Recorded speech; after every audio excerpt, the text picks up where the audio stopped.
உங்கள் அபிமான தங்கமயில் இப்போது முகப்பேர் வெஸ்ட் மற்றும் புரசைவாக்கத்தில் ஆகஸ்ட் 23 ஞாயிற்றுக்கிழமை அன்று கிராண்ட் ஓபனிங்.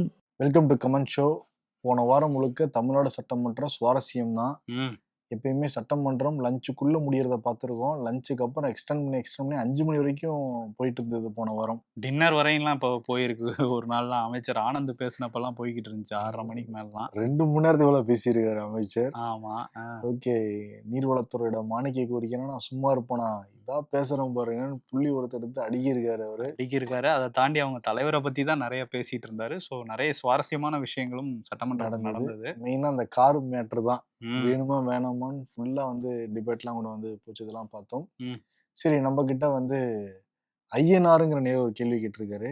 நீங்க யாரு பேசினாலுமே குத்தம் சொல்ற மாதிரி இருக்கு, ஒரு எம்எல்ஏக்கள் எப்படி பேசணும்னு நீங்க நினைக்கிறீங்கன்னு வந்து கேட்டிருக்காரு. இது நம்ம நினைக்கிறது இல்ல, மக்கள் நினைக்கிறது தான். தரவான சரியான புள்ளி விவரத்தோட கடந்த கால வரலாறை எடுத்துக்கிட்டு மைய பொருளை மட்டும் வந்து வச்சுக்கிட்டு பரந்துபட்ட ஞானத்தோட ஆழமான விவாதிச்சாங்க அப்படின்னா, அபார நினைவாற்றலோட விவாதிச்சாங்க அப்படின்னா, அதுவும் குறிப்பிட்ட நேரத்துக்குள்ள இதெல்லாம் பேசுனாங்க அப்படின்னா ரொம்ப சுவாரஸ்யமா இருக்கும். தலைவர் துதி பாடுறது, சம்பந்தமே இல்லாம சட்டை பையில் வைத்து குண்டு அப்படிங்கிற மாதிரிலாம் பேசினா எந்த பிரயோஜனமும் இல்லை. மக்கள் பிரச்சனை பேசதான் அங்க போயிருக்காங்க. அப்ப அந்த கடந்த காலத்துல என்ன நடந்தது, அப்ப எவ்வளவு பட்ஜெட் ஒதுக்குனாங்க, அந்த மாதிரிலாம் பேசினா சுவாரஸ்யமா இருக்கும். அந்த மக்களுக்கு பயனுள்ளதா இருக்கும். உண்மையாலுமே சட்டமன்றத்தில் நடக்கிறத எல்லாத்தையுமே அந்த துறை செயலாளர்களுமே நோட் பண்ணிக்கிறாங்க. அப்ப ஏதோ ஒரு விஷயம் நடக்கதான் போகுது, அங்க இருக்கிற சம்பந்தப்பட்ட துறை அதிகாரிகள் தொடர்ந்து நோட் பண்ணிட்டு தான் இருக்காங்க. அதனால நிச்சயம் ஒரு மாற்றம் வரதான் போகுது. அதனால இந்த நமக்கு என்ன தேவைங்கிறத கிளியரா அங்க வந்து பேசுறப்போ நன்மை கிடைக்கும். அதை தாண்டிட்டு பேசுறப்பதான் வந்து கிடைக்க மாட்டேங்குது. ஓகே, ஆமா. இதெல்லாம் தாண்டி நம்ம சட்டமன்ற நூலகத்தை பத்தி நம்ம சொல்லியிருந்தோம். அதுக்கு வந்து ராஜுவன் என்ன கேட்டிருந்தாரு அப்படின்னா, அந்த சட்டமன்ற நூலகம் எப்போ வந்து ஆரம்பிக்கப்பட்டது, என்னென்ன மாதிரி புத்தகங்கள் இருக்கும், எத்தனை புக்கு இருக்குன்னு வந்து கேட்டிருக்காரு அவரு. சட்டமன்ற நூலகம்ங்கிறது 1920 வந்து ஆரம்பிக்கப்பட்டது. அங்க வந்து பாக்குறப்ப முக்கியமான புத்தகங்கள் வந்து இருக்கும். அதெல்லாம் தாண்டி சட்டமன்றம், நாடாளுமன்றம் தொடர்பான நூல்கள் வந்து அங்க இருக்கு. விசாரணை ஆவண அறிக்கைகள் வந்து அங்க இருக்கு. சட்டமன்ற தாக்கல் பண்ணப்பட்ட அறிக்கைகள் வந்து இருக்கு. ஆவணங்கள் எல்லாமே இருக்கு. 2018 தரவின்படி அங்க 24,926 புத்தகங்கள் வந்து அங்க இருக்கு. ஆனா இதை பயன்படுத்துற எம்எல்ஏக்கள்னு பாக்குறப்ப கணிசமா விரலுட்டு என்ற அளவுக்கு தான் போன ஆட்சியிலும் இருந்திருக்காங்க. இப்போ 100 நாள் தான் ஆயிருக்கு. விசாரிச்சு பார்த்தா நமக்கு வந்து தெரியும். ஆமா, பெருசா நூலகத்துக்கு போற சட்டமன்ற உறுப்பினர்களே இல்ல, ரொம்ப கம்மியா தான் இருக்காங்க. ஆமா, கடந்த காலங்களெல்லாம் பாக்குறப்ப வந்து சம்பந்தப்பட்ட எம்எல்ஏக்களே வந்து தரவுகளை திரட்டி எழுதிட்டுலாம் வந்து பேசுவாங்க. இப்போ மண்டபத்தில் யாரோ எழுதி கொடுக்குறாங்க, அதை கூட படிச்சுட்டு கூட வர மாட்டேங்கிறாங்க. அங்கதான் அந்த ஸ்பாட்லயே படிக்கிறாங்க. அது நமக்கே வந்து தெரியுது படிக்கிறப்ப. கிட்டத்தட்ட எல்லாருமே அதை தான் பண்றதை நம்ம அங்க பார்க்க முடியுது. சட்டமன்றத்துல பேசின முதல்வர்கள் லிஸ்ட் எடுத்தா அதுல யாரோடது ரொம்ப சுவாரஸ்யமான பேச்சுக்களா இருக்கும் அப்படின்னு சொல்லிட்டு ரமேஷ்ங்கிற நேயர் வந்து கேட்டிருக்காரு. நம்ம பதில் சொல்ல வேண்டிய அவசியமே கிடையாது. நேயர்களுக்குமே டக்குன்னு ஒருத்தருடைய முகம் ஞாபகம் வரும். அவர் யாருன்னா முத்தமிழறிஞர் கலைஞர் கருணாநிதி தான். ஆமா. எவ்வளவோ முதல்வர்கள் இருந்தால் கூட, சட்டமன்றத்துல பேசியிருந்தால் கூட, அந்த நயமா லாபகமா பதில் சொல்றதுல கில்லாடி யாருன்னா கலைஞர் தான். அது இப்ப நான் சில இதை மட்டும் தரவுகளோட வந்து எடுத்துட்டு வந்தேன்.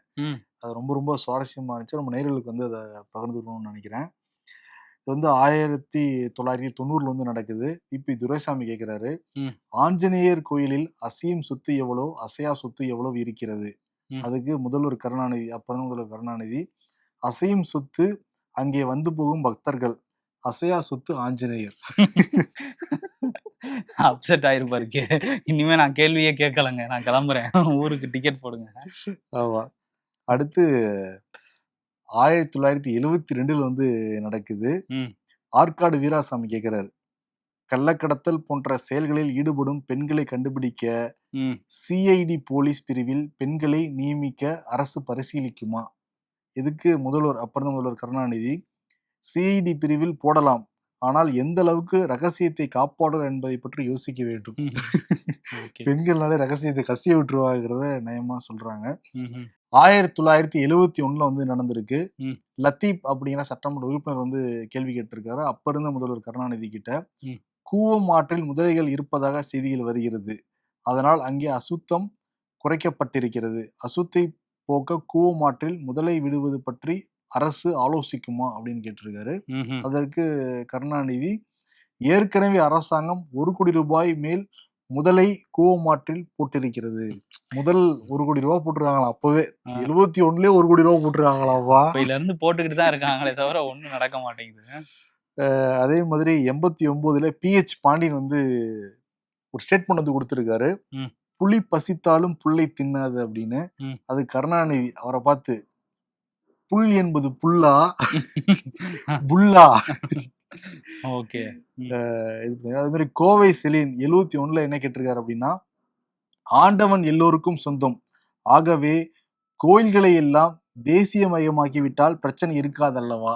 ம். அதுக்கு வந்து அப்ப இருந்த முதல்வர் கருணாநிதி, ஆண்டவன்களையே தேசிய உடைமையாக்கும் உத்தேசம் இல்லை, ஆண்டவன் தான் அனைவரையும் தேசியமயமாக்கி ரட்சிக்க வேண்டும். எல்லாரும் ஒண்ணு மண்ணா இருங்கன்னு அவர் தான் சொல்லணும்னு சொல்றாரு போல. ஆமா. இன்னொரு பக்கம் வந்து காமாட்சிங்கிறவங்க வந்து 1973 சட்டமன்றத்தில் கேள்வி எழுப்பியிருக்காங்க. ம்ஹும். மதுரை மீனாட்சிக்கு வைர கிரீடம், வைர அட்டிகை, இன்னும் இருக்கிற பல நகைகளின் மொத்த மதிப்பு எவ்வளவுன்னு கேட்டிருக்காங்க. கேட்டவங்க பேர் காமாட்சி. அதுக்கு முதல்வர் கருணாநிதி, மீனாட்சி இருக்கிற சொத்தின் மதிப்பை சொன்னால் காமாட்சிக்கு பொறாமை ஏற்படும். இது நான் படிச்சிருக்கேன் முன்னாடியே. அதே மாதிரி கே விநாயகங்கிற சட்டமன்ற உறுப்பினர் 1969ல கேள்வி கேட்டிருக்காரு. ம். மெரினா கடற்கரையின் ஒரு பகுதியில் லவ்வர்ஸ் பார்க் ஒன்று இருக்கிறது, ம். அங்கு மற்றவர்கள் நுழையாமல் காதலர்கள் சுதந்திரமாக இருக்கும் நிலையை அரசு ஏற்படுத்தி தருமான்னு கேட்டிருக்காரு. ம்ஹும். அதுக்கு முதல்வர் கருணாநிதி, இந்த விஷயத்தில் விநாயகத்திற்கு எந்த இடைஞ்சலும் இல்லாமல் பார்த்து கொள்ளப்படும். ஐயா நான் எனக்காக கேட்கலங்க, ஏன்னு அப்புறம் புலம்பியிருப்பாரா இருக்கும். ஆமா. ம். 21ல என் கிட்டப்பாங்கிற சட்டமன்ற உறுப்பினர் வந்து ஒரு கேள்வி கேட்டிருக்காரு. அப்ப இருந்த முதல்வர் கிட்ட, கருணாநிதி கிட்ட தான். தஞ்சையில் சில ஆண்டுகளுக்கு முன்பு விமான தளம் அமைப்பதற்கு சில லட்சங்கள் செலவழிக்கப்பட்ட பிறகும் கூட திட்டம் கைவிடப்பட்டிருக்கிறது. ம். இதை அரசு உடனே நிறைவேற்றுமான்னு கேட்டிருக்காரு.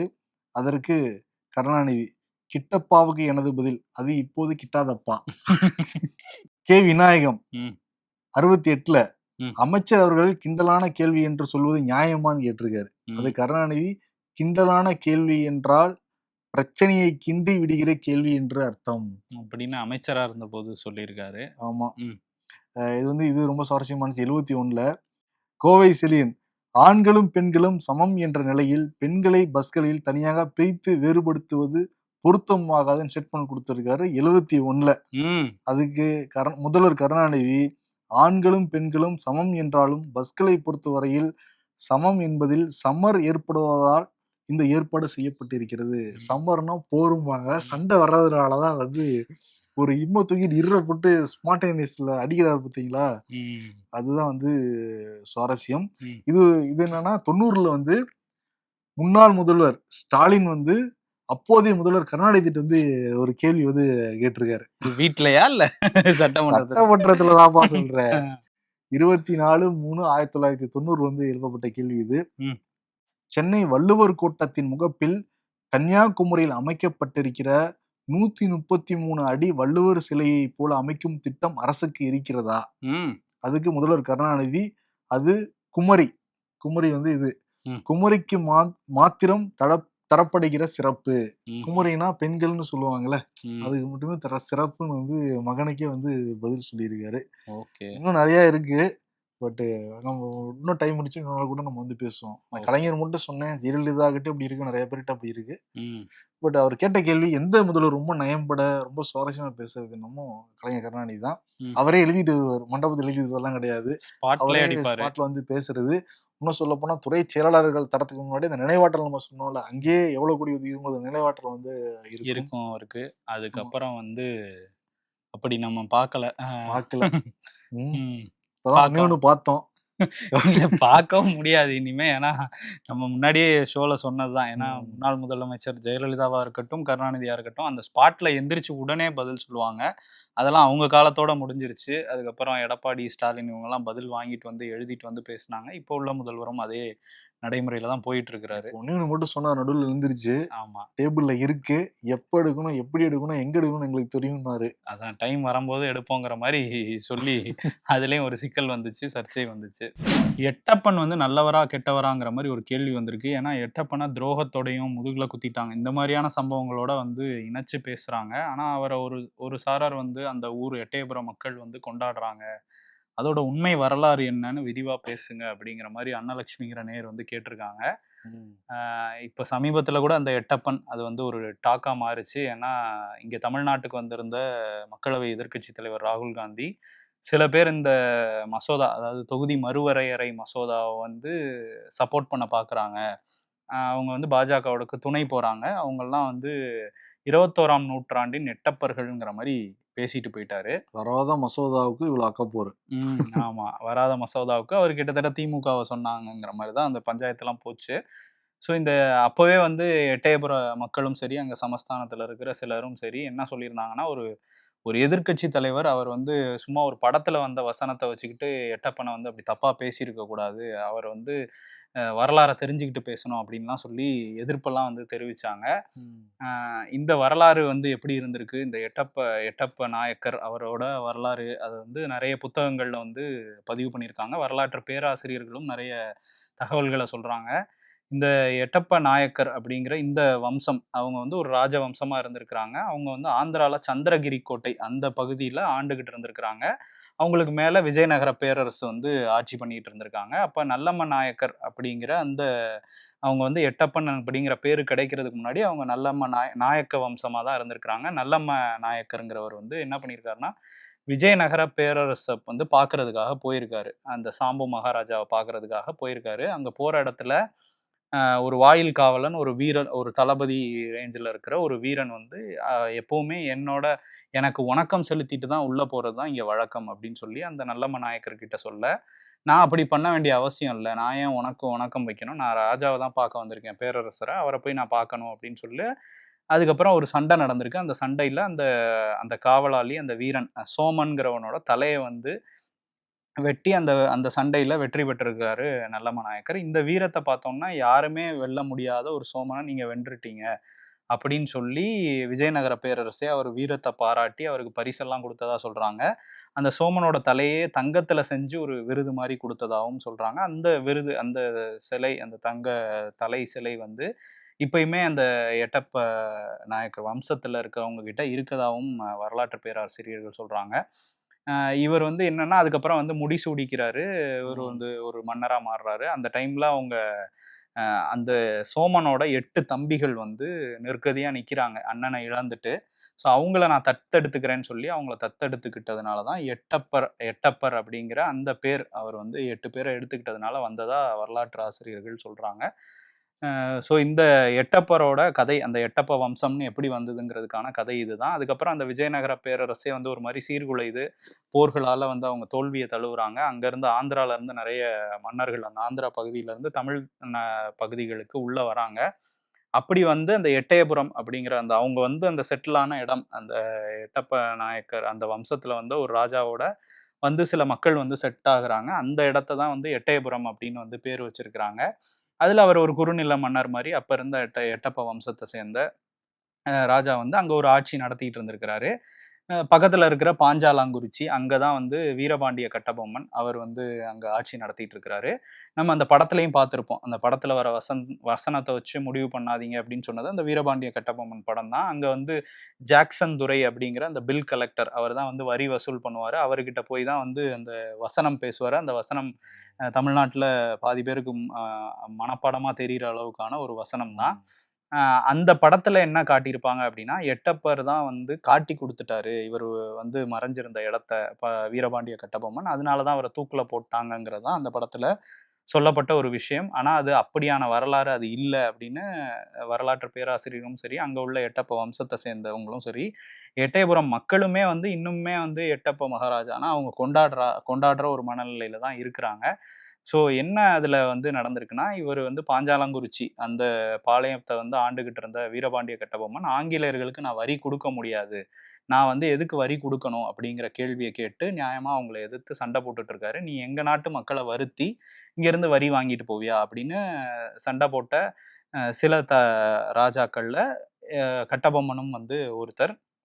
இந்த பக்கம் அவங்கள ஆதரிச்சு, அவங்களுக்கு வரி கட்டிட்டு, அவங்களுக்கு கீழயே இருக்கலாம்னு நெனச்ச நெறைய மன்னர்கள்ல எட்டப்ப மன்னரும் வந்து இருக்காரு. ஸோ இவங்க வந்து இந்த மாரி வரி குடுக்காத விஷயத்துல நம்ம வந்து போர் தொடுக்கணும். பாஞ்சாலங்குறிச்சி மேல அப்படின்னு சொல்லிட்டு எட்டப்ப நாயக்கர் வந்து போய் போரும் தொடுத்திருக்காரு. சில சண்டைகள்லாமும் அவங்களுக்கு முன்னாடியே இருந்திருக்கு. இதுதான் ஒரு பகை உணர்வை வந்து 2 தரப்புக்கும் ஏற்படுத்தி இருக்கதா சொல்றாங்க. 1700ஓட இறுதியில இந்த மாரி இவர் வந்து ரொம்ப டார்ச்சர் பண்றாரு நம்மள அப்படின்னு ஆங்கிலேயர்கள் வந்து அவர் மேல போர் தொடுக்கலாம் அப்படிங்கிற ஒரு முடிவுக்கு வராங்க. மேஜர் பேனர்மேன் அப்படிங்கிறவர் வந்து போய் போர் தொடுக்கிறாரு. அவர் தலைமையில போர் தொடுக்குறாங்க. முதல் நாள் போர்ல வந்து வீரபாண்டிய கட்டபொம்மன் அவங்க தரப்பு வந்து வெற்றி பெற்றுட்டதா தான் சொல்றாங்க. அவங்க வந்து ஒரு படுதோல்வியோ, ஒரு பெரிய சேதத்த தான் அந்த ஆங்கிலேய படை வந்து எதிர்கொண்டிருக்கு. அவங்களோட அந்த போர் வியூகம் அதெல்லாம் வச்சு.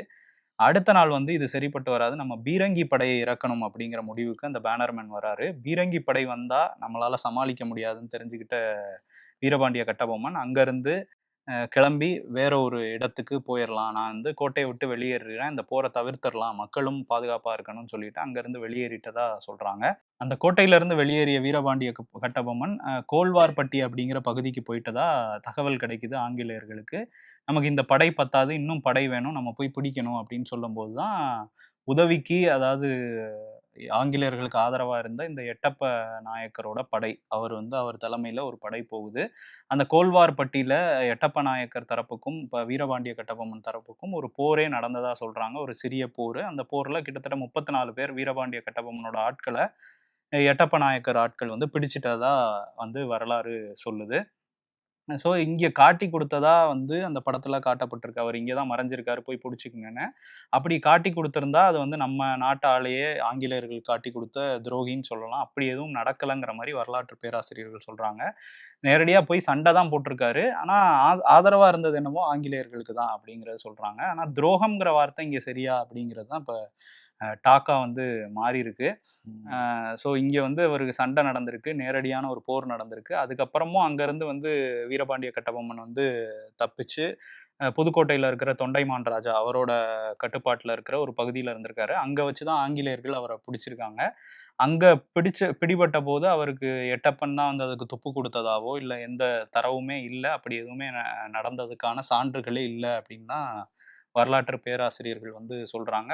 அது தொடர்பான வீரபாண்டிய கட்டபொம்மன் தொடர்பான புத்தகங்களும் வந்து அதுதான் சொல்லுது. அதனால எங்கள வந்து துரோகிகளா எட்டயபுரம் மக்களையும் எட்டப்பர்கள் அப்படின்லாம் சொல்றது, இதெல்லாம் வந்து சரியா இருக்காதுன்னு அங்க உள்ள மக்கள் வந்து தொடர்ந்து வாதிட்டுக்கிட்டே இருக்காங்க. வரலாற்ற நெறைய பேர் திரிச்சு பேசுறாங்க.